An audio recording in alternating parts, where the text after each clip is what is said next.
I will look into the command line way to do this, just so I don't have to remember to do it every single time. Okay, so the recorder is on, so we can now talk about the homework assignment. So I'm going to present the homework assignment first, just so that you guys know what it is about. Okay, so there's one single file in this homework assignment. It's an ODS file, which is Open Document Spreadsheet. I would like you guys to use LibreOffice or some form of OpenOffice or some form of what was before that? Star Office. Okay, so some form of that range of your program to do it.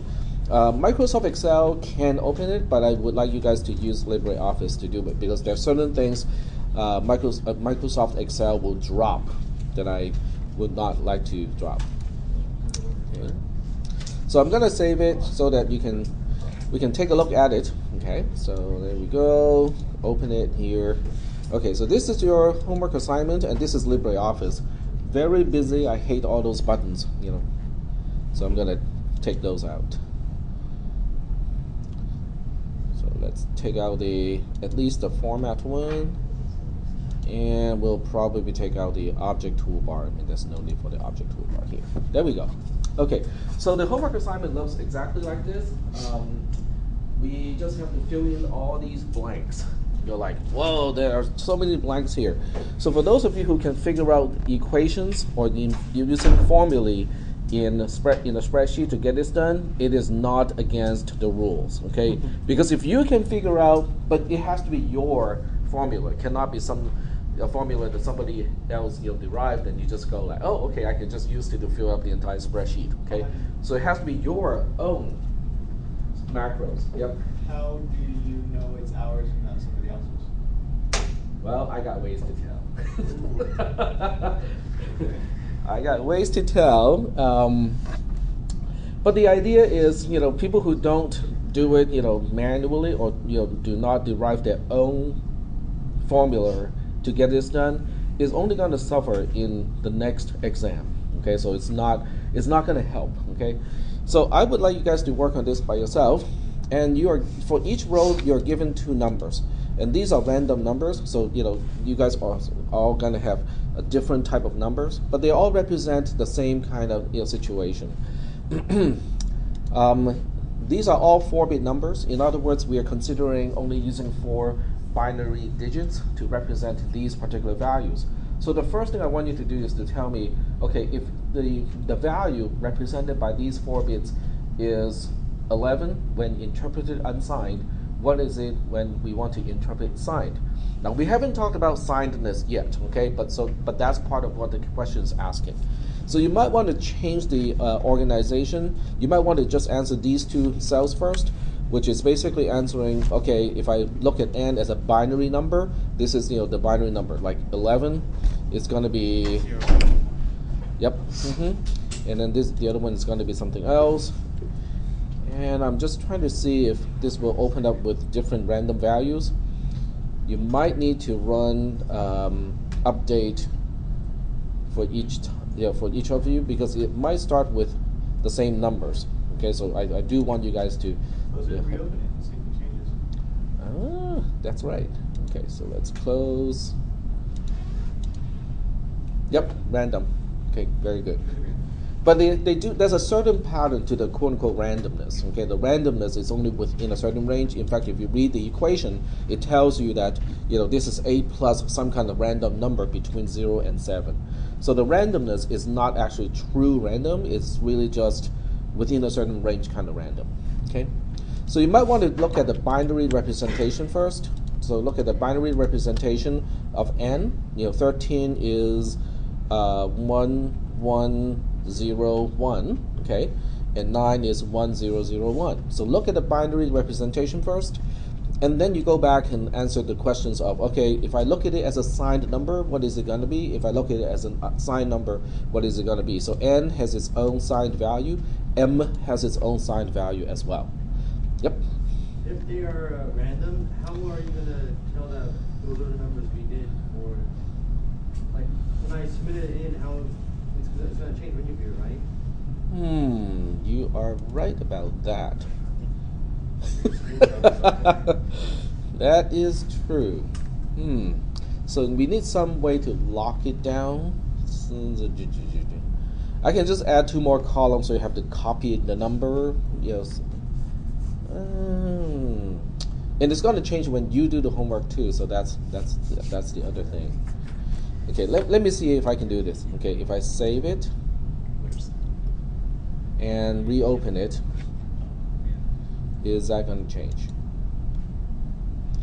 Okay, and I'm going to open it from the command line too. So, okay.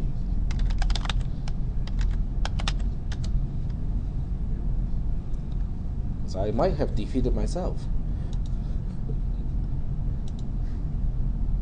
Oh, okay, this kind of sucks.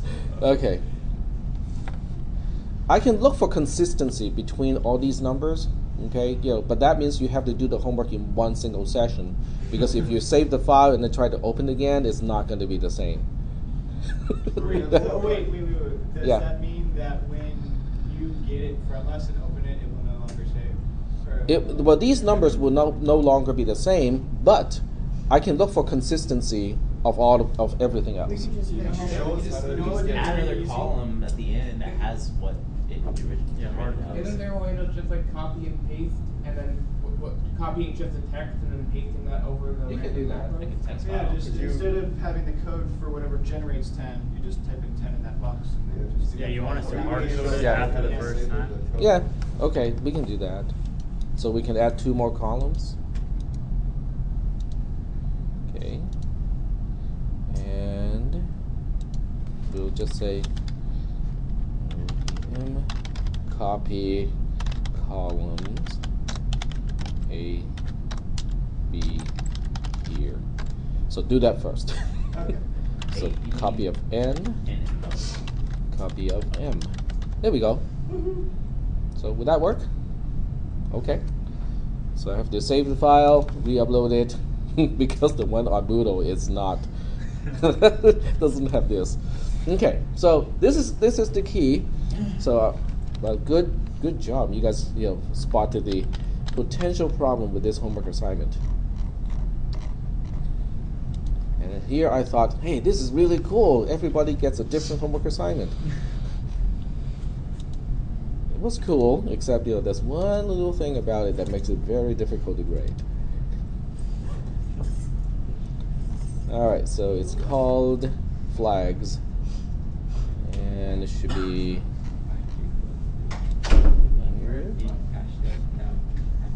yep. Looks like there's a trick you can do to make it lock in a random number by having it a column to the right, checking what that value is, and then if it's a certain value, it did not generate a random number in this column. Okay. Then you'd have to re-upload it again. Nah, it's fine. I'll just let you guys copy. Just copy the values to the other 2 columns. Okay, so, but anyway, it doesn't change the nature of the questions, okay? So the nature of the question is, first do it in binary, and then you want to interpret the binary representation as a signed number and tell me what value it is representing. And then after that, you have to perform binary addition. So you have to tell me what is the sum as a 4-bit number plus another 4-bit number. And if you want to, this part can be done using a scientific calculator. If you want to use a scientific calculator, then we have to figure out these 4 flags. Okay? Yeah, go ahead. Are you going to explain the flags? Yes, that's the objective of today's lecture. But I want to give you the assignment first, just so that you guys can relate what you are going to do with the homework assignment with the content of today's lecture. What is sign? Huh? Instead of sign, what is that? Okay, so we have 4 flags here. C is carry, Z is 0, S is sign, and O is overflow.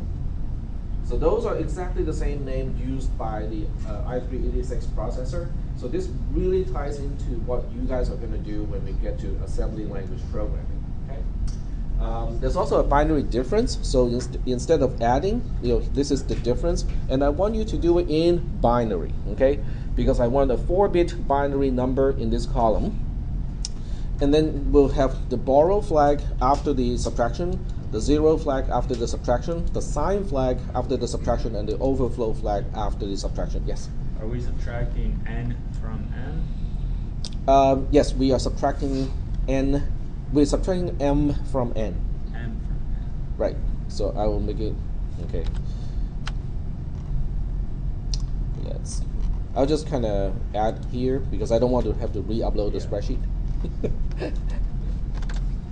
So for subtraction, it is n minus m. Okay.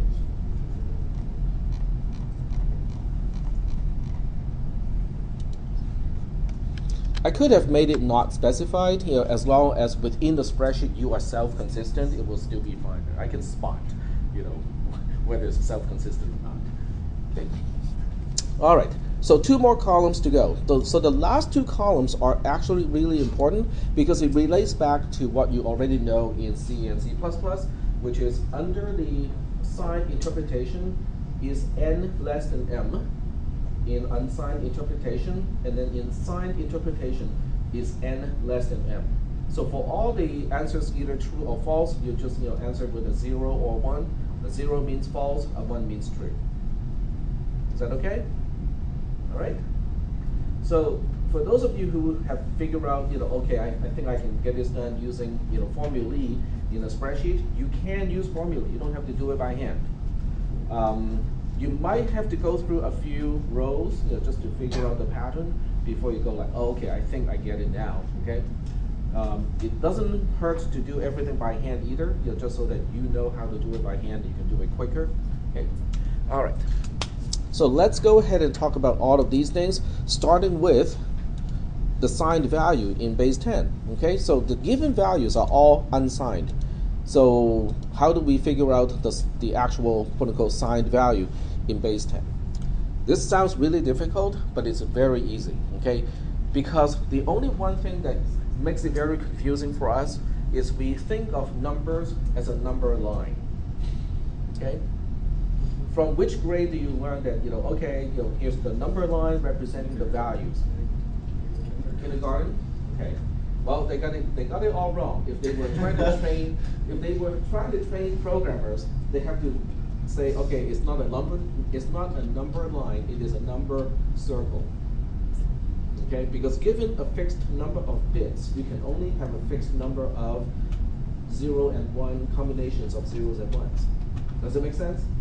If I give you 1 bit, okay, then you can only represent 0 or 1. If I only give you 2 bits, you can have 0, 0 as one number, 0, 1 as one number, 1, 0 as one number, 1, 1 as one number. But there are only 4 possible ways to combine zeros and ones when you have 2 digits. Then you guys will go like, yeah, but that's like really old stuff, right? We now have 32-bit, 64-bit numbers. Yes, 2 to the power of 64 is a really big number, but nonetheless, it is finite. Which basically means we're still working with a number circle, not really a number line. So for the purposes of this class, I'm going to use a 3-bit number to represent a number circle because then I don't have to spend all eternity to try to give you like 2 to the power of 64 little ticks on a circle, right? And I'm pretty sure the whiteboard doesn't have enough resolution for that either. Okay, so for that, since I'm going to use a handwriting stuff, I'm going to use my document camera. So this way, this part will be recorded as well. It will take me a little bit of time to set up, but in the end, it's gonna save me some time and also it'll get everything recorded.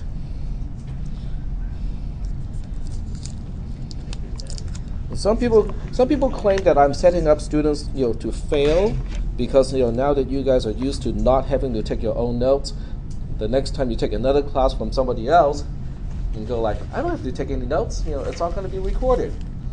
No, you're the only teacher. Sorry? The only one I've ever seen that records it. That's really awesome, though. I wish. Which is I actually honestly not wish, that hard. Like many progressions would, man. There's just so many little things you miss, no matter what. Like I rewatched lectures and I was like, dang, I don't remember seeing this at all, and I was there. How did it get there? Tech probably went back in time and just edited the video. Possibly. For people who know how lazy I am, they would know that no, Tech wouldn't do that.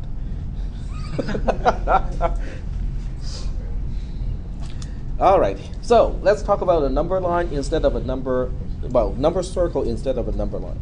So we'll start with a number line first, okay, for signed numbers. So you don't have to write this one, you know this stuff already. So we use 0, 1, 2, 3, okay, and 4, blah, blah, blah, like that. -1, -2, -3, -4, -5, and so on. So this is a fairly typical number line for integers, and it goes for there's no end to each side or to each direction of the number line because there are no ends to integers. You cannot find the largest integer because if you claim that n is the largest integer ever, then I will ask you, what is n plus 1? Oh, okay, right? So that's why there's no such thing as the largest integer. But that's in math, okay? In mathematics, there's no such thing as the largest integer. But if you're given a fixed number of bits to represent values, then we start to have a problem. Because if I give you only 3 bits, okay, then we can enumerate how many things we can represent using 3 bits.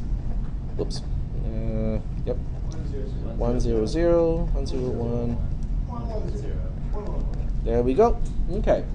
Well, we only got 8 of them because 8 is 2 to the power of 3. If you have 64 bits, yes, we get a lot more, but nonetheless, it is still finite. Does that make any sense so far? Okay. So the next thing we need to know is to go like, okay, so if we are given a fixed number of bits, which is the case inside the processor, then how do we deal with this? Well, the way we do this, okay, the next question is, if I start with a particular value, let's say -2, and I want to say, well, what is -2 plus 3? How do you use a number line to figure it out? Count 3 to the right. Count 3 to the right, exactly. So we got 1, 2, 3. So -2 plus 3 is 1. And you can count the other way around as well. So if I start with 2 and I ask you what is 2 minus 4, you can count to the left-hand side by 4 clicks. So you go like 1, 2, 3, 4. So the answer of 2 minus 4 is -2. That makes perfect sense. Okay. So now we redraw the whole thing, but this time as a circle. And the way I draw a circle, I always start with a 0 up here. Okay, you can use a different convention. It's just because it's a circle, it doesn't really matter where you start. Okay, so in this case, because it's 8, so it's easy because I just need to divide it half and then half and then half again. So now we can say, oh, this is 0, 1, 2, 3. Okay, I'm not quite sure what to do with this one. Let's go on the opposite direction. -1, -2, -3. So now we have a question of how should we label the last spot? Because the last spot is exactly opposite from the 0. And we look at 0 and go like, well, it doesn't really have a sign, right? It's not positive, it's not negative. So what about the next spot here? Is it 4 if we go clockwise, or is it -4 if we go counterclockwise? So the way we do this is we ask whether a number is negative or not. Okay, if you count the number of values that are negative versus the number of values that are non-negative, the non-negatives, we have 4 already, because 0 is non-negative. But the negatives, we only got 3. So in order to quote-unquote, make it balanced, we'll label this one as -4. In other words, if you were to draw a diagonal line or semi-diagonal line, then you will say, oh, 1/2 of these are non-negative values, and the other half are negative values. Is that okay? Any questions about how we look at this particular number circle? Now with a 32-bit number, the circle is a lot bigger because you have like 4 billion something numbers on it, but nonetheless it's organized the same way. You say 0, 1, 2 on one way, and then you say 0, -1, -2 on the other side, and they will meet somewhere in between. Is that okay? How do we add numbers and subtract numbers when we deal with the number wheel? The same way. Okay, if I start with -1, and I say, what is -1 plus 3? Then I just have to go, this time, instead of quote-unquote right-hand side, we go clockwise 3 times, right? So 1, 2, 3. All right, -1 plus 3 has a value of 2. What about 3 minus 4? So we start with 3, and then we go counterclockwise by 4 clicks. So we go like 1, 2, 3, 4. So 3 minus 4 is -1. That still works, sort of. Because now if I ask you what is 3 plus 1, then what is your answer? -4. It's -4. It is. It really is. Because when you start with a 3 and you go clockwise for 1 click, then you end up with a -4, which doesn't make any sense. But that's the problem, right? Because that's the limitation of having a fixed number of bits to represent integers. There's no way around it. Are we doing okay so far with this? Now, this wheel so far is only representing signed numbers, which means we care about values that are negative.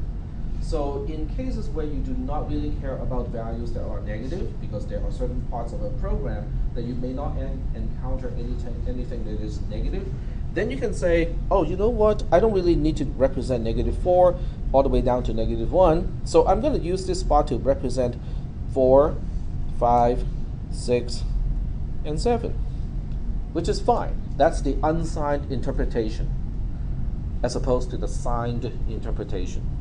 So when we look at the bits representing each particular value, the binary representation is still the same: 0, 0, 0, 0, 0, 1, 0, 1, 0, 0, 1, 1, 1, 0, 0, 1, 0, 1, 1, 1, 0, and 1, 1, 1.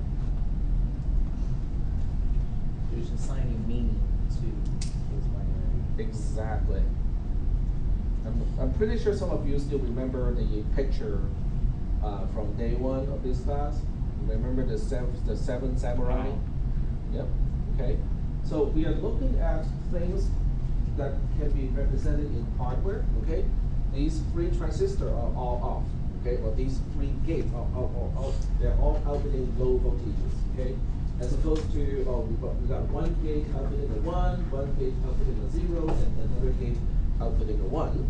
Okay. So that's really, it has no inherent meaning associated with the state of the gates or the transistors.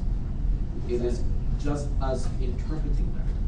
Now, if you want a very extreme case of looking at the interpretation versus the hardware state of stuff, okay, this is what I can do. I know it's going to trouble some people, but I think this is a good demonstration. Just don't look at the screen until I say it's ready, because otherwise you might, I want to see if I can,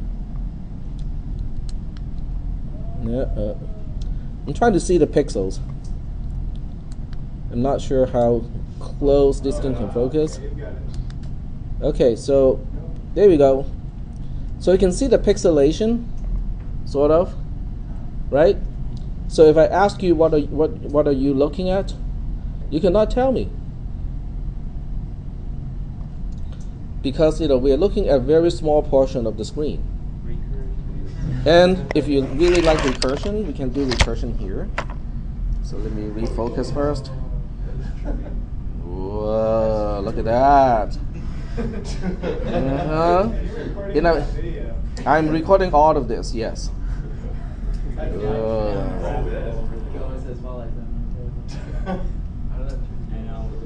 Yeah, it's kind of like having a mirror behind you, and you're looking at 2 mirrors that are. Yes, that's so cool. Alrighty, so getting back to this stuff here. And the other thing I can also do is to give you. Okay, I have to think of something that has different meanings to different people. So let me look at this. I'm still thinking. Okay, well, we'll just look at this, okay? How would you represent like 8 or 9? Would you just move back around farther? There's no 8, okay? When you are only given 3 bits, to represent integers, 8 cannot be represented.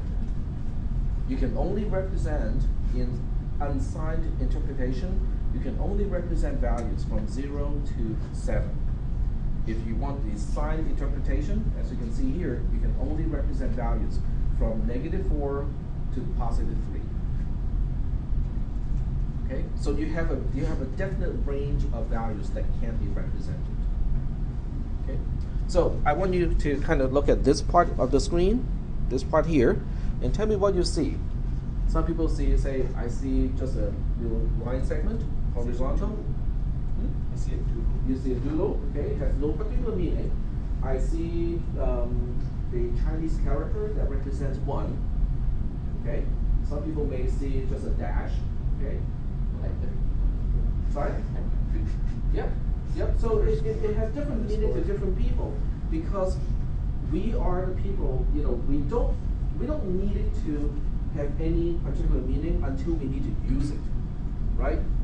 If I ask you to say, okay, what is this? What are you going to do with this? You're like, I don't know. You did not tell me what to do with it. So until I tell you what to do with it, or until there's a context, it doesn't really matter what it is, because you don't need to know how to utilize this little thing that I have just drawn on a piece of paper. Is that making any sense? Now, on the other hand, if I say, if I give it some context, and these are all Chinese characters, then it becomes one person. Because the context is making my mind to look at this and say, oh, in this context, it looks like I should interpret it as a Chinese character, because the other two are Chinese characters. So now I say, oh, okay, it means 1, okay, 1 person. On the other hand, if I use another context like this, and then becomes the separator between the numerator and the denominator. Because the context is saying, oh, okay, we should probably interpret this as just the bar separating the numerator and the denominator. But by itself, the bar really doesn't have much meaning. Until I tell you what to do with it, it doesn't really matter what it is, because it's not representing anything in particular. Is that okay? So I want you to keep this as an example or as a reminder when we look at binary bit patterns. Okay, they have no inherent meanings. Until we do something with them, they have no inherent meanings. It's really just a whole bunch of zeros and ones stuck together. Just like with the music box, how it's not representing a number. Sort of. In a really weird way, it's almost like looking at the pigment or the ink inside a dry bar marker and ask you, okay, so what is this paint? You know, what is the meaning of this paint? You go like, it has no meaning. You haven't even done anything with it on the whiteboard, right? But potentially, I can do a lot of stuff with it. Sniffing is not one of the options. So I should probably close the cap here. So, but you can see, you know, how, you know, the physical quantity itself has no particular meaning. It only has meaning when you are about to do something with it. So I want you guys to remember that, okay? Because it is important. All right, so we look at this thing here and go, So I can see there's a certain pattern to this, because it seems like, you know, 1 and 7, they're kind of related. 6 and -2 are related. 5 and -3 are related. 4 and -4 are related. And they are related, definitely, in a certain way, because 7 minus -1 is 8. 6 minus -2 is 8. 5 minus -3 is 8. 4 minus -4 is also 8. So there's definitely some sort of kind of strange relationship between, you know, all of these things. So the next page is going to show you guys how to do the conversion. Okay. So in order to look at a particular bit pattern, and we say, okay, what is the signed interpretation, or what is the signed value represented by a certain sequence of bits, that part is pretty easy. Okay, we have done that several times already. So if I look at A as one bit, B as another bit, C as another bit, and where the position is important, A being the most significant bit, M as B, and then C being the least significant bit, or L as B. And note how I use a lowercase b instead of an uppercase b, because if I had used an uppercase b, it means most significant byte and least significant byte. Lowercase b represents a bit instead of a byte. Okay. All right. So if that is the case, then the actual value, okay, value unsigned, is going to be a times 2 to the power of 2 plus b times 2 to the power of 1 plus c times 2 to the power of 0. Okay? A can be a 0 or 1, b can be a 0 or 1, c can be a 0 or 1. That is the usual way of interpreting 3 bits as an unsigned number or unsigned integer. Is that okay or not?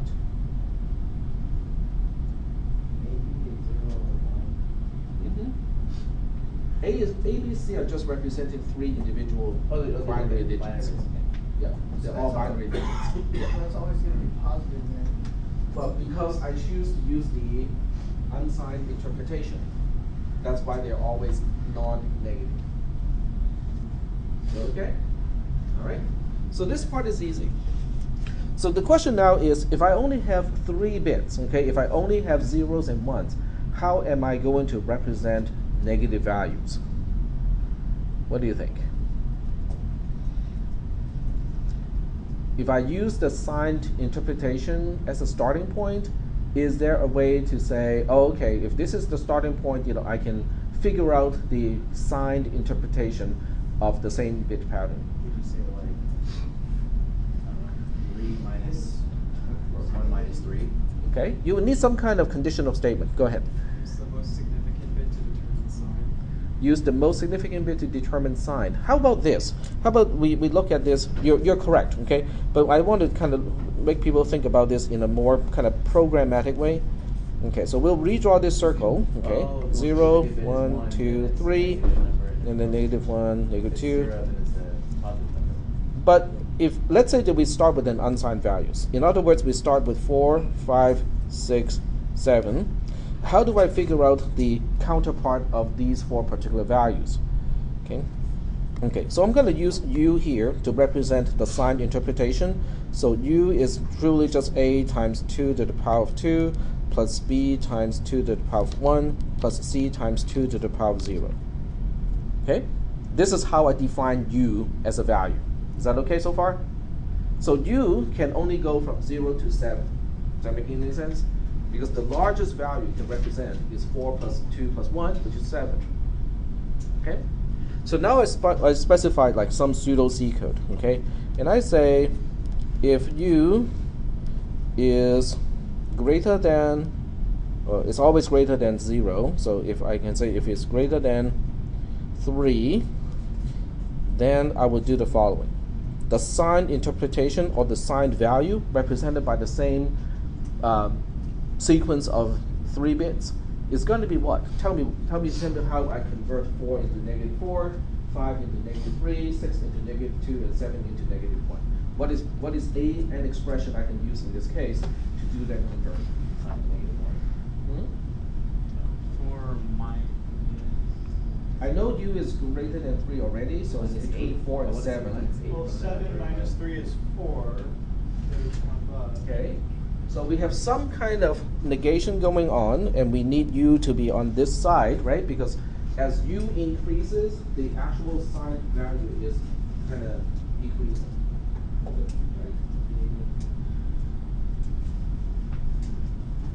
Right? No, it's actually easier than that. U is on the other side, sorry. U minus something. Yeah. Okay, so u minus what? 8. 8, that's right. Okay. Else, which basically means if u is not greater than 3, then what do we do? What is the value in signed interpretation? This equals u. Exactly. All right. So if I were to use C code to interpret the value of a particular bit sequence, This would do, right? If you're dealing with a large, like a 32-bit number, yeah, these values will be a lot bigger, but the idea is still the same. So, is that okay? Okay.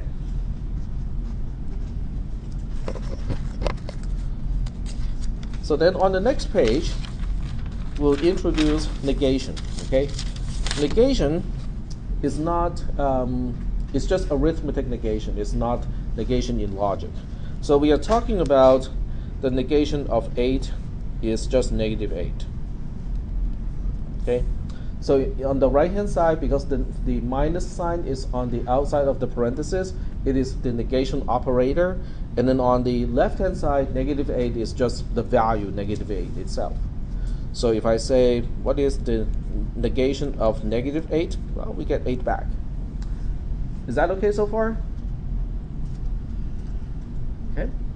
So now we want to say, can we do something like this with binary numbers?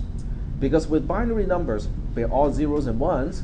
If they're all zeros and ones, then we don't have a way to represent negative. So that becomes kind of an issue.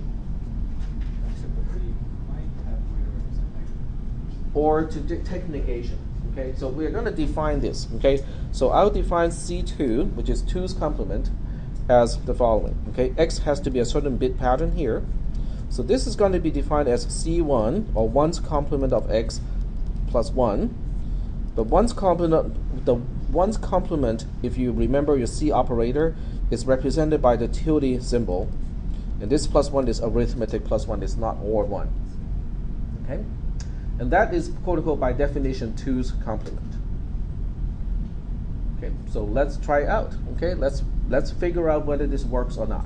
Okay, the first thing I want to do is to see what is the 2's complement of 0, because I claim. Okay, so here's the claim. The claim is 2's C2 of X is the same thing as the negation of X. That's my claim. Okay. Doesn't matter what X is, okay? If you give me the binary representation as X, okay? If you perform 2's complement on that particular bit pattern, it is the same thing as performing an arithmetic negation. That's my claim. So I'm not going to prove that it works. I'm going to show you that it does work in certain cases. So we'll test it with certain things. The first one I want to do is to say, okay, if I use 3 bits to represent 0, what is the 2's complement of 0, 0, 0? What should it be? What is the negation, arithmetic negation of the value 0 itself? 0. Should be 0. Okay, so I should get 0 back. So let's see if that is the case. So I have the tilde symbol, which is bitwise not of 0, 0, 0 plus 1. So here's the question: what is bitwise not?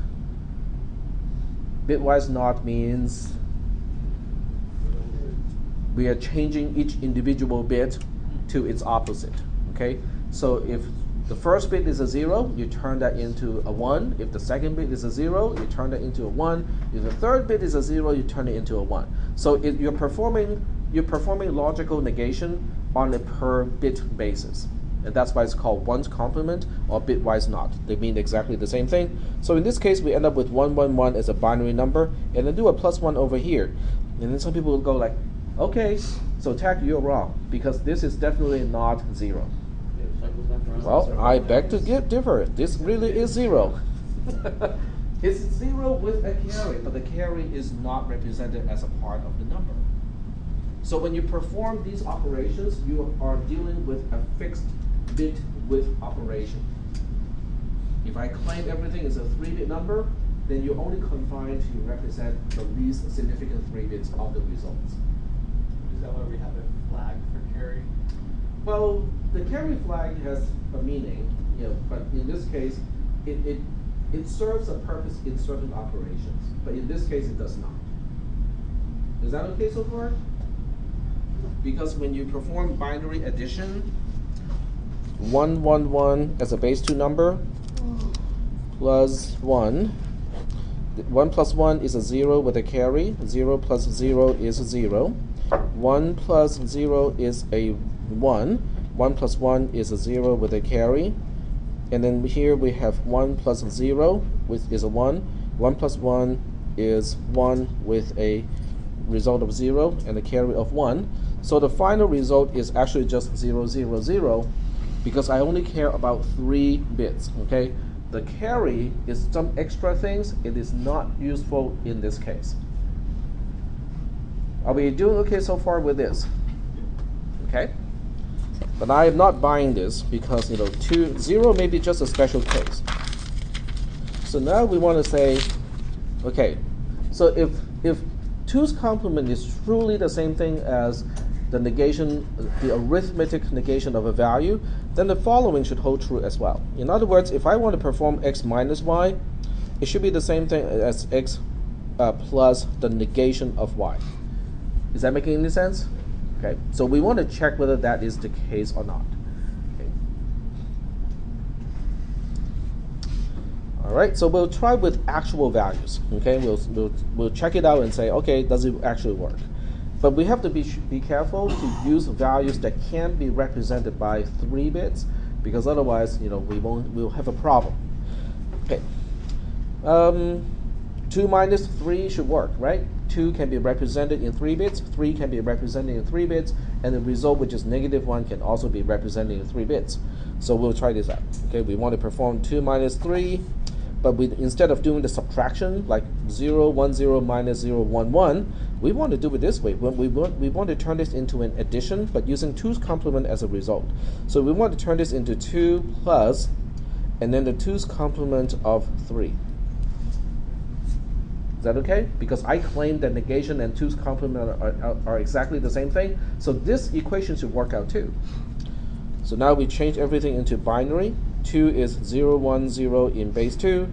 And then 3 is 0, 1, 1 in base 2. Is that okay so far? I just did the base conversion. Because 2's complement does not work with base 10 numbers. It only works with base 2 numbers. But in this case, 0, 1, 1 is representing the same value as what we know as 3 in base 10. Okay. So now let's go ahead and check this out. 0, 1, 0. This part doesn't work. Doesn't go anywhere. And this becomes the bitwise knot of 0, 1, 1 as base 2 plus 1. Okay. And 0, 1, 0 is still here. And then we look at this part here and go like, okay, becomes 1, 0, 0 in base 2 plus 1. 0, 1, 0 plus 1, 0, 1 in base 2. And what do we get? That's an easy one. We got 1, 1, 1. 1, 1, 1 in base 2. Okay, I look at 1, 1, 1 in base 2 and go like, I don't really know what is the value represented by 1, 1, 1. How do we figure it out? 7. 7. Or negative. Or it's negative 1. First bit time. Exactly. Okay? Oh, that's gonna suck. So if you apply 2's complement to 1, 1, 1 in base 2, then we are getting back the magnitude of that number. Okay? We can tell this is a negative value, or it is representing a negative value, because the most significant bit is a 1. And that's why the most significant bit in sign interpretation is also known as the sign bit. MSB is also known as the sign bit. Okay? But I want to figure out what is that magnitude. Okay? How far are we going to the negative side? What is the magnitude? If I take 2's complement of the negative number, I should get back the positive value of the negative value, which is the quantity, right? How far back am I going? So if I take the 2's complement of 1, 1, 1, I get 1, 1, 1, the bitwise knot of that plus 1. Oh, that's easy, because 1, 1, 1, if you flip every single bit, it becomes 0, 0, 0 in base 2 plus 1, which is just 1. Which means 1, 1, 1 in base 2 is representing the arithmetic negation of the value 1, which is what we know as negative 1. So they do work out. Is that okay so far? But why does it work? Just math is magic. Why do you think 2's complement works? Yes. Go ahead. Why does 2's complement? Why does it work? So let's figure out what is 2's complement and we want this is the only time in this class where we look at bitwise operations and turn it back into arithmetic operations. Okay, so we look at this thing here, the negation of some bit pattern plus 1. What actually does it do? Okay, and in this case we are dealing with 3-bit operations because it does depend on the width of the numbers. Okay, so in this case it's 3 bits. Okay, so if you're given a 3-bit number and you're taking the 1's complement, which is also known as bitwise not, what are you exactly doing? Can we do that using an arithmetic operation instead of a bitwise operation? You could minus 1 from each bit individually and give you its opposite. Sort of, but if you subtract 1 from each bit, you can have a borrow. And the borrow is going to affect the more significant digits, so that won't work. So what about this? Okay, what about this? Can I subtract x, or the representation of x, from 1, 1, 1? So let's say x is a, b, c as a binary number. If I do something like this, will this give me the binary, the bitwise not of a, b, c?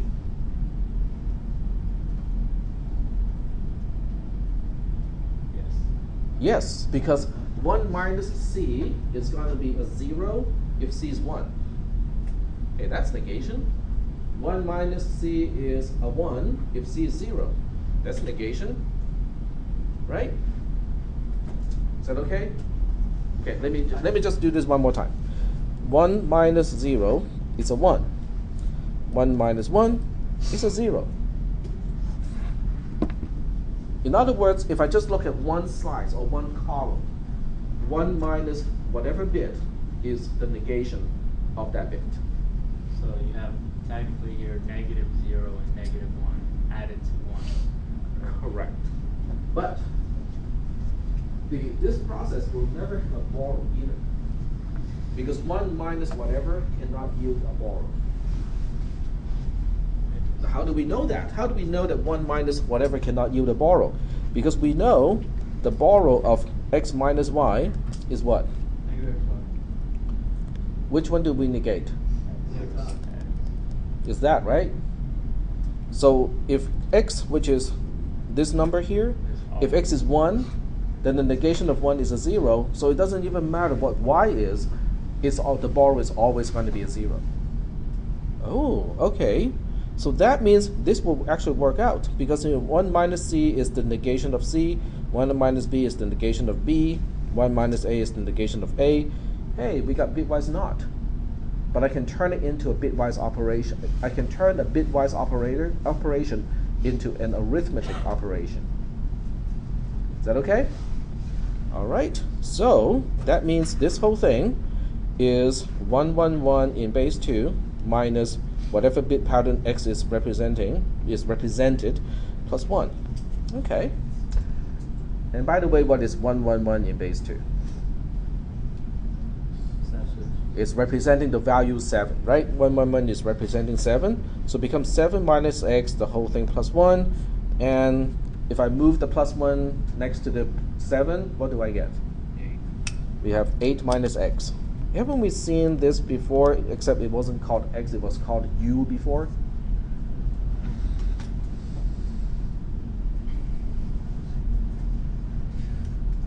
So it magically works out.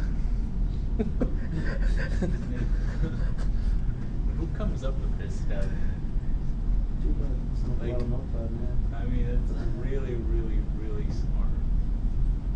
But the best part of representing negative values this way is your adder doesn't have to change. Your subtractor doesn't have to change.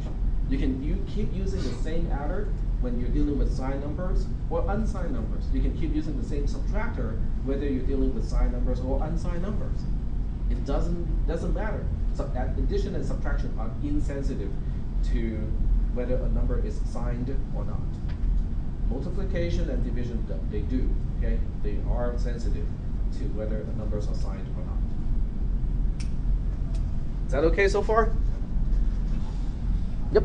Multiplication and division have to be wary of that because sometimes the numbers go bigger than they would be allowed if you were using signed numbers. Well, multiplication matters because if you have something like this, okay, the question now is this representing a negative value, or is it really 110 in base 2 as an unsigned value? Because it does matter because I need to decide whether to extend the signed bit or not. As in add another bit to the number, or? As in, okay, so let's carry out this calculation here. So we have 0 of 110, which is 0, and then 1 have 1 of 111. So the question now is it, should I do a 1100 here, or should I assign extend everything to fill up the potential width of the product? Oh, I see. So that's the question. Because if it's an unsigned interpretation, you don't fill in the rest of the sign, but if it is signed, you have to fill in the rest of the sign. That makes sense. Sign extension. Okay. But as far as addition and subtractions are concerned, it is insensitive. So that's why in the homework assignment, even though we are dealing with signed versus unsigned, there's only one column for the binary sum, because addition, the process of doing binary addition is insensitive of how you want to interpret the result.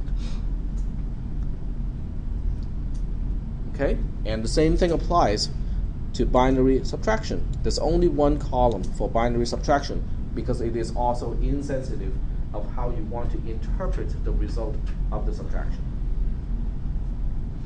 Are we doing okay so far? Yep. Mm-hmm. On the circle we have, is it always going to be half positive, half negative if you're dealing with some? Half. You know how we have 4 non-negative numbers and 4 negative numbers? Is it always going to be like that? Yes. Yeah. Well, half the circle. Yeah. Yep. Okay. So that's how you do conversion then, right? If you're trying to convert these numbers, you get the binary representation. And Yep, you exactly. do the math on it. So the math, if you want a closed form and say, okay, what if I'm given n bits? I have just used up the entire thing. I suppose I can use the other side. There we go. Okay. So given n bits. Okay. So how do we do with n bits here? Okay. In the unsigned, oops, I always misspell unsigned here. In the unsigned representation, it can represent values from 0 all the way up to 2 to the power of n minus 1. I'm just putting parentheses to make it very clear, this is the last value. This is the largest value you can represent using n bits. So if n is 4, then it becomes 2 to the power of 4 minus 1, which is 15. If n is 32, then you have about 4 billion something, because 2 to the power of 32 is 4 billion something. Okay. When you look at the number as signed values, then you start with negative 2 to the power of negative 1. So you have to be very careful here, because this negative 1 or this minus 1 applies to the exponent, not to 2 to the power of n itself. So this is the most negative value, and then the most positive value is almost the same, 2 to the power of negative 2 to the power of n minus 1, but then the whole thing just a minus 1 over here.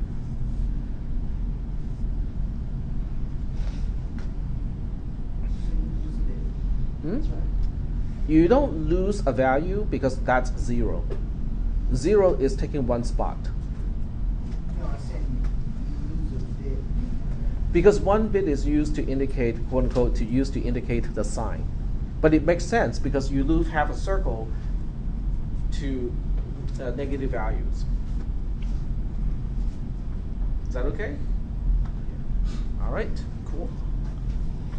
Okay, so now that we have looked at all of these things, let's go ahead and take a look at, so when we do subtraction, what do I, 127 negative and 28 positive. for 8 bits? Yeah. Yep. Okay, so we want to look at these particular flags now, okay? 2 of these are extremely easy to deal with, okay? So we'll start with the really easy ones. And I'm going to use 3 bits as an example. Okay, so there we go. Okay. The Z flag is a 1 if the result is 0. Or I should say if and only if. There we go. So the Z flag or the 0 flag is a 1 if and only if the result is 0. So if the 0 is non-zero, then the Z flag is a 0. So basically, if you minus it, it's the same with the same number. And I think last time we took a look at this one and use gate logic to deal with this. Remember that? Yeah, A NOR. Yep. So you use a NOR gate. So for 3 bits, then you just go ABC are the inputs, and then the output here is the Z flag. And ABC this time has to represent the result of the addition or the result of the subtraction. Is that okay? Yep. Are we going to be building this in Logisim? Nope. We are just going to do everything in the. I've done it in Logisim already.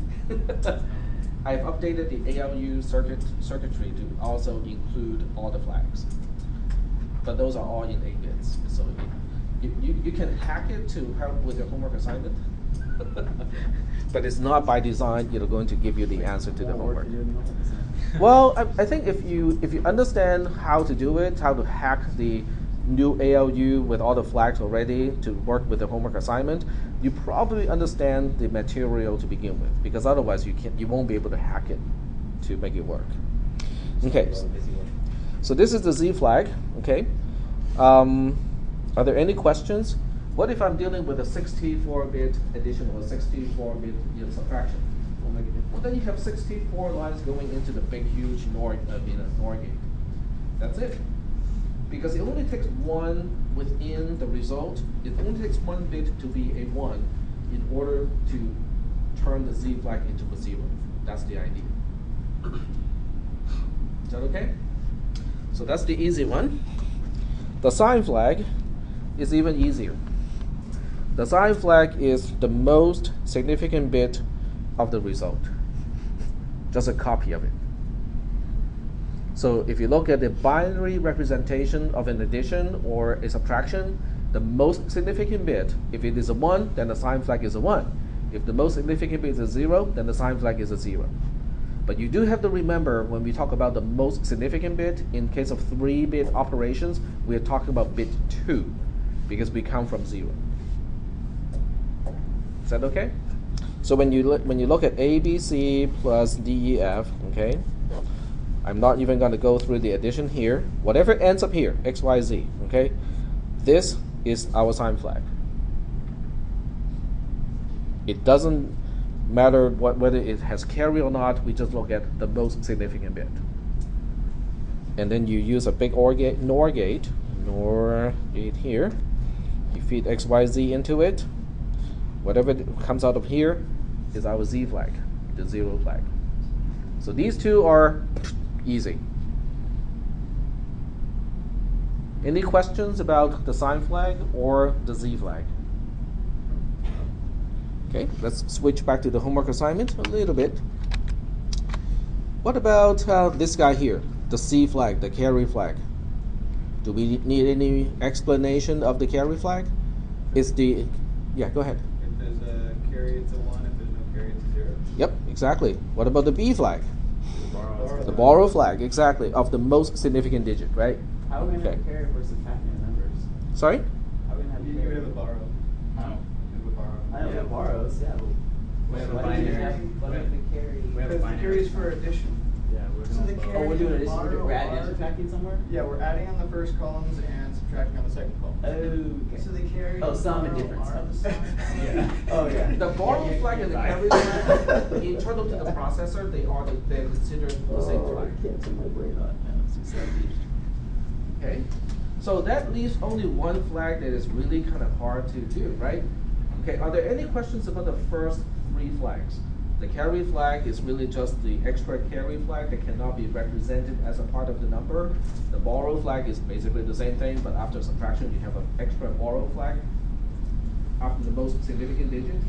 The Z flag is just a big, huge NOR of all the bits of the result. In the addition case, is a NOR of the sum, and then in the case of a subtraction, is the NOR of the difference.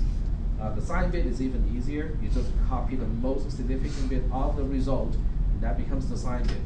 So the only flag that is kind of like, I don't really know what that is the overflow flag, the O flag, okay? So the overflow flag is here to basically say, as a signed number, we cannot represent the result. That's what it's saying. Okay, so let's take a look at some examples where the overflow flag is going to turn into a 1. There are two ways to look at this, okay? The first way to look at the overflow flag is the sign of result makes no sense. Okay, so that's the human way or the semantics of the overflow flag. What do you mean by makes no sense? Let's check out some calculations. Yep. Is that like saying with a 3-bit number, if you did 3 plus 1 equals -4? It equals -4, then the sign makes no sense. So you'd have an overflow flag. Let's check it out. 0, 1, 1 plus 0, 0, 1 is a 3-bit number. Okay, what is the result here? Well, 1 plus 1 is a 0 with a carry. 0 plus 0 is a 0. 1 plus 1 plus 0 is a 1.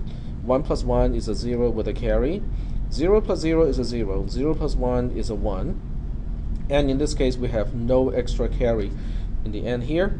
So immediately we can figure out a few things. We know that the carry flag is a 0. We know the sign flag is a 1. We also know the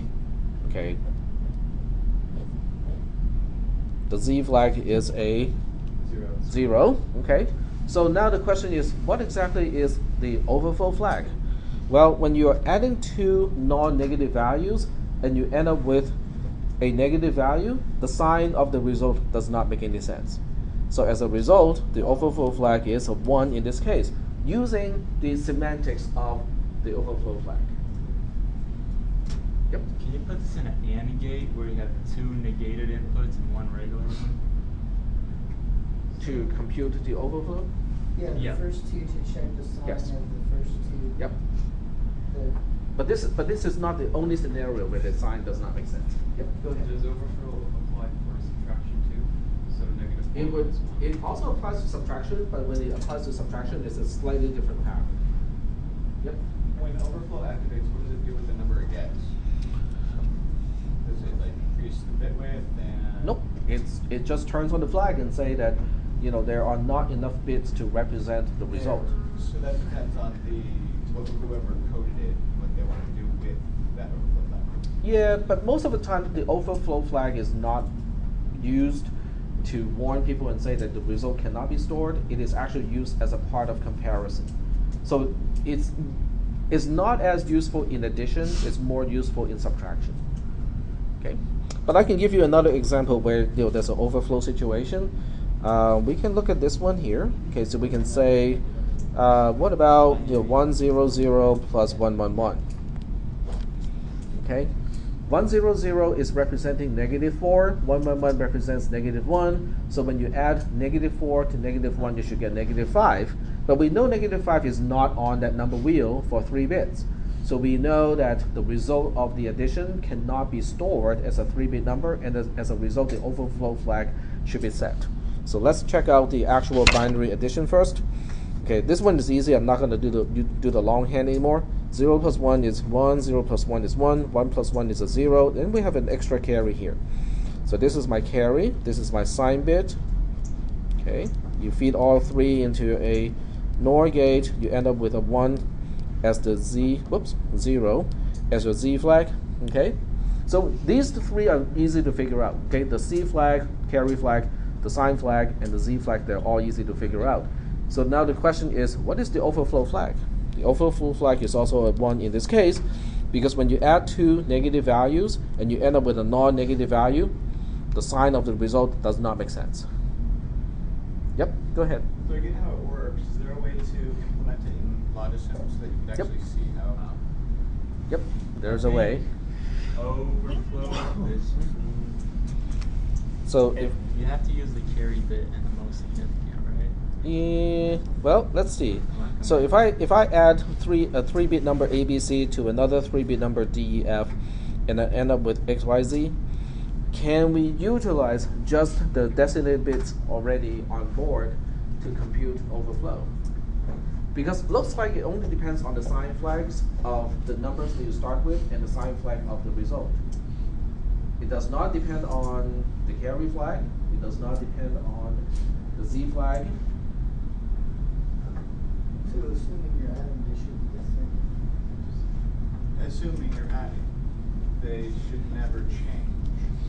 How about this? AD X bar plus A bar D bar X.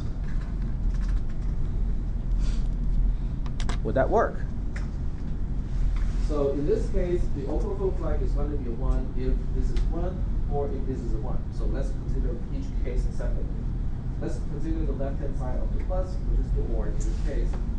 If A is 1, D is 1, that means we are adding 2 negative values. If X bar is 1, that means X itself is a 0, which also means the result is non-negative. And that fits our description. Adding 2 negative values, ending up with a non-negative value. Yes? So you can't get an overflow if you're adding a positive sign number to a negative sign number just because the ranges therefore will never It go will never outside. fall out of the range. That's what I thought. Yeah. But the other way is to have 2 non-negative values added, and you end up with a negative value. In that case, the sign of the result also does not make any sense. So for addition, this is how we define overflow. Is that okay? And in your homework assignment, that's why you need to look at the binary representation of n, the binary representation of m, and the binary representation of the sum. Take out all the most significant bits, then you can perform this equation here and figure out whether the overflow is a 1 or not. Yep. A question. Can we do at least one line from our homework here in class? Can we do? At least one example of homework in class. But I just did 2. It's not real numbers of homework. You want a 4-bit example, right? So can we Yeah, use, in homework we have like 4 bits. we could use our adder not just and four just bits. We change have it up a lot of little lines bit. we have to calculate, right? Right? Huh? We could use the adder we've already built and just add this X OR Yeah. gate and that equation right there. And it would calculate it for us, right? You see There. how- Yeah. See how we have an adder? Let's say the homework assignment is 4 bits. We already have an adder that can give us 4 bits. Mm-hmm. And then we just add these 2 gates Yep. and it'll work. Or you can look at the sum. Well, you can always just do the addition and then take the most significant bit of the sum. There are multiple ways to do it. You can even do it without using the bitwise operations, because you can actually in the spreadsheet you can apply the logic that we apply in terms of semantics. I should not say any more, because to say any more makes it kind of like a trivial homework assignment. But to answer your question, I just gave you 2 examples. One example, the first one is when n is 3, m is 1. I mean to do real work with real numbers from homework, at least from first line. It's like Across 10 one and row? 15, and Okay. do all these calculations with 10 and 15. He's talking about on the actual spreadsheet. Okay, let's do The the. numbers are going to be different for everyone then. Yeah, they're not going to be the same. Okay, but I don't want to do 4-bit. I'm going to do 3-bit. Okay. So we'll do 1, 3. Okay. So copy 1 and 3 over, and then remember to work with the the binary representation first. So to represent binary numbers, you have to start with a quote. Otherwise, it will look at 0, 0, 1 as just 1. It doesn't understand these are binary numbers. Okay. Okay. Now remember, I'm only working with 3-bit numbers. You guys have to work with 4-bit numbers. Okay, so now we look at the signed representation, which means you have to apply 2's complement to it. Okay, 2's complement is 1's complement plus 1. In this case, 0, 0, 1 turns into 1, 1, 0 plus 1, which is 1, 1, 1. And then 0, 1, 1 turns into 1, 0, 0 plus 1, which is 1, 0, 1. Is that asking for base 10 or base 2? Oh, you're right. Okay. So that means this is just -1, and that is -3. Okay, well, I'll give you guys one more. I'll throw you a bone here. How does that? How is it -1 and negative? Wouldn't it be 1 and 3? No, because it's signed.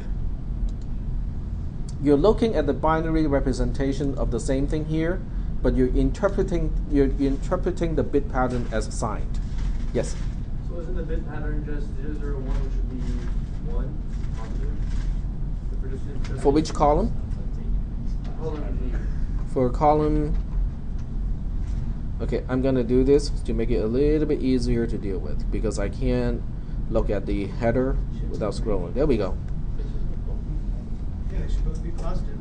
I thought. 1 and 3 are The both signed positive. number for binary n being 0, 0, 1. That's still 1 Why, as a why, signed value. why do you have +1? Oh, you're right. Okay. Negative 1 and 8? That's Yep. what I was Okay. confused about. Sorry. Yep. My mistake.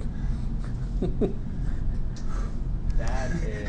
Yeah, yeah. I didn't understand everything at all. Okay, so these cannot be negative, so that means this one has to be a 7. Okay. Alright, so in that case, this is -1 and that is 3. Because the binary representation of 7 as a 3-bit number is 111, and the binary representation of 3 is 011. There we go. Yeah. I like Okay, now that makes sense. What does that apostrophe do? It turns into a string. Okay. So it doesn't look at the leading zeros as leading zeros in base 10. Gotcha. Okay. All right. So the binary sum of 111 plus 011 is, I think. Okay. Let me.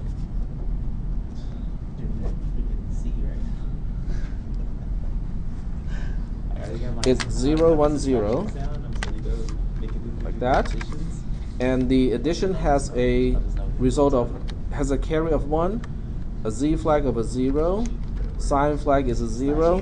He said we're allowed to use tools at our disposal. You can use tools. I wrote C++, we're going to do it all. You can use C++. Okay, what about the overflow here? What about the overflow? We are dealing with addition. So 3 plus -1 plus 3 is a value of 2. Because 010 is 2. So there should be no overflow. There's no overflow, correct. So overflow is a 0 in this case, okay? So I'm gonna split the screen again, but this time using the, like that. There we go.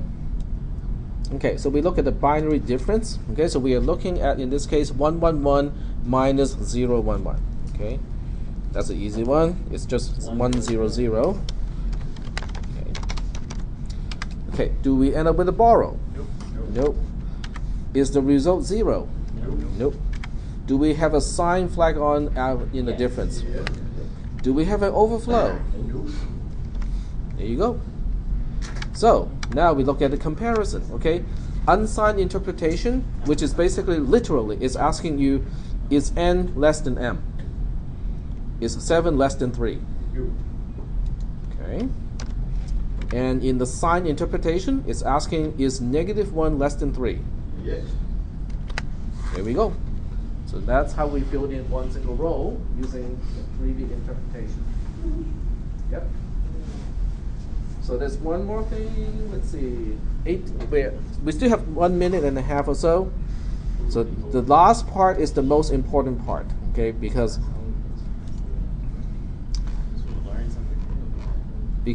in the control unit, okay, I know this is the previous topic, but when you look at processor design from the ground up, I updated the ALU. So we save link. There we go. Into downloads. Okay, fine. Replace that. And I want to show you this part here because some of you will go like, ooh, okay. Oh, I guess it's not there.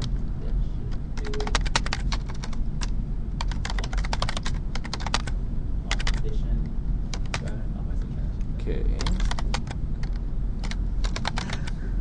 Okay. So it's pretty much the same design, except it has got some extra stuff now. I have Z out, which is the zero flag, O out, which is the overflow, and then we have C out, overflow, and then there's also the sign flag. The sign flag is easy, it's right here.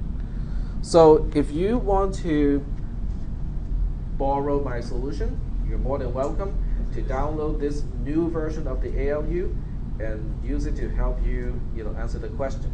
Now, of course, you have to know how to operate the ALU, which is actually a very good motivation to learn how to operate the ALU and how to look at all these things. There's only one thing that we really haven't talked about in this class, in this whole design, is the use of a tunnel, okay? So when you go to wiring, it actually has the concept of a tunnel, which are these things. Basically, S out becomes a symbolic name as a label and go like, okay, this wire is labeled S out. So later on, if I want to refer to S out somewhere else, such as here, they become logically the same thing. So that makes routing a whole lot cleaner, because instead of routing everything by actual wires and have everything crisscrossing all over the place, now it looks just like clean. Because you can just look at it as a wormhole. So you can kind of use a whole bunch of those throughout the whole thing. Yes. That's really useful. But you see like an exam question, but as it is right now, of, like routed things, and you have to like label them. Then you have to like go and. But this really helps Actually, it might be to. easier. Hey, you don't have to chase the wires. But this really helps to explain those Okay, particular that one goes flags. to that one. Especially when you look at O out, overflow output. Do you see how overflow output is taking this thing here and also this thing here? S1, S2 are the sign flags of the two numbers that we are adding in this case. S out is the sign of the result or the sum. Do you see how those two AND gates resemble the equation that we talked about a little bit earlier? And then the result of the AND is ORed to become the actual OR flag. Now they all have to go through a multiplexer here, because depending on whether I'm dealing with an addition or subtraction, the way we compute overflow is different. For all other operations, we just take whatever the overflow flag is coming in as the actual output, because the rest of the operations do not affect overflow. So this, Mine is the whole design list. as it is right Every now possible case. should help you with your homework assignment. But this is only for 8-bit operations, but if you can work with 8-bit operations, downsizing it to 3-bit operations should be fairly easy. Yep. So S1 is the sign bit of the first number, S2 is the sign bit of the second number, and S out is the sign bit of the result. Yes. And you'll know Now if we you have the do S have to because go, you but I can show you just really quickly where S1 and S1 is extracted from the sign flag of the input, and S2 is extracted from the sign flag of the input. Yep. All right. But this is on Moodle already, so it's nothing new. It is new, but it is on Moodle. So I'm gonna have to stop the lecture now, so the next class can come in.